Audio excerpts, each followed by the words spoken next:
পরম প্রেমময় শ্রী শ্রী ঠাকুর আমার পরমারাধ্যা জগজ্জননী শ্রী শ্রী বড়মা, পরম পূজ্যপাদ শ্রী শ্রী বরদা, পরম পূজ্যপাদ শ্রী শ্রী আচার্য দেবের শ্রীচরণে আমার শতকোটি প্রণাম। আমি শ্যামলী দেবনাথ, শ্যামার পরিবার চ্যানেলের সকল ভাই ও বোনেদের জানাই জয়গুরু ও ভালোবাসা। আমি শুরু করছি ইষ্ট প্রসঙ্গ আলোচনা। মানুষের মধ্যে অমিল হয় কেন? প্রাথমিক কারণ হলো মতের অমিল। রাজনীতি থেকে সামাজিক স্তরে যে কোনো পরিবেশে বিভিন্ন পরিপ্রেক্ষিতে আমার পছন্দের সঙ্গে না মিললে বা পছন্দের মতো না হলেই অন্যের সঙ্গে বিবাদ বাধে, বিভাজন সৃষ্টি হয় এবং সৃষ্টি হয় শত্রুতা।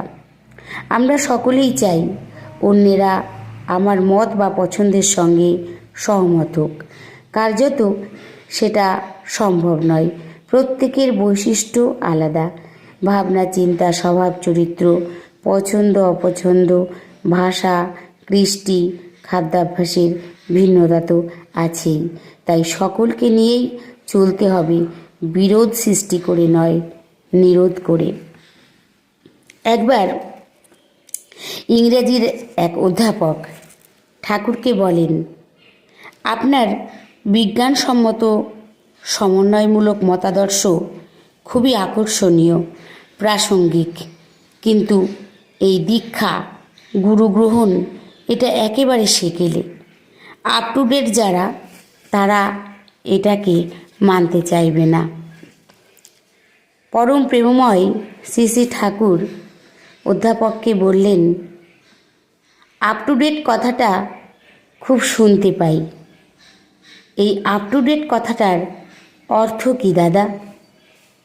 প্রফেসরটি বললেন, আপ টু ডেট তাদেরই বলে যারা পুরনো ধ্যান ধারণাকে বিসর্জন দিয়ে নতুন চিন্তা চেতনা নিয়ে চলেন। এ কথা শুনে ঠাকুর বললেন, আপনি যখন ক্লাসে বলেন আপ টু 5 লেসন পড়ে আসবে, তাতে কি বোঝায়? শুধু 5 অধ্যায়টি পড়ে আসবে? অধ্যাপক বললেন, তা কেন, 1 থেকে 5 পর্যন্ত অধ্যায় পড়ে আসতে বলি।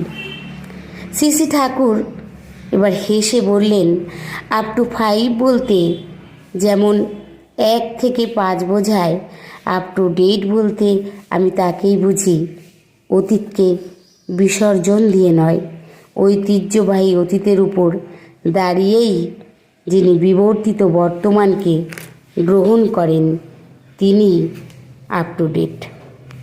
পরম প্রেমময় শ্রী শ্রী ঠাকুরের শ্রীহস্ত সত্যানুসরণ গ্রন্থে আছে, ভারতের অবনতি তখন থেকে আরম্ভ হয়েছে যখন থেকে ভারতবাসীর কাছে অমূর্ত ভগবান অসীম হয়ে উঠেছে। ঋষিবাদ দিয়ে ঋষিবাদের উপাসনা আরম্ভ হয়েছে। ভারত যদি ভবিষ্যৎ কল্যাণকে আবাহন করতে চাও, তবে সম্প্রদায়গত বিরোধ ভুলে জগতের পূর্ব গুরুদের প্রতি শ্রদ্ধা সম্পন্ন হও, আর তোমার মূর্ত জীবন্ত গুরু বা ভগবানে আসক্ত হও, আর তাদেরই স্বীকার করো যারা তাকে ভালোবাসে, কারণ পূর্ববর্তীকে অধিকার করিয়াই পরবর্তীর আবির্ভাব। ঠাকুর বলেছেন, আদর্শকে ঘায়েল করে চুক্তি রফায় বাধ্যে দল, যতই যাবি পড়বি ঘোরে, হাতে হাতেই দেখবি ফল।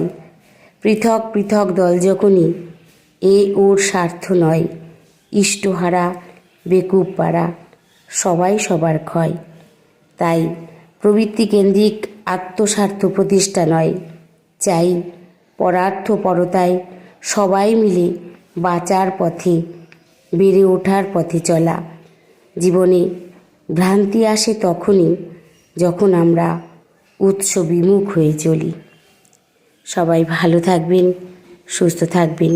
পরম দয়ালের শ্রীচরণে আমি সকলের জন্য মঙ্গল প্রার্থনা করি। জয় গুরু, বন্দে পুরুষোত্তমম।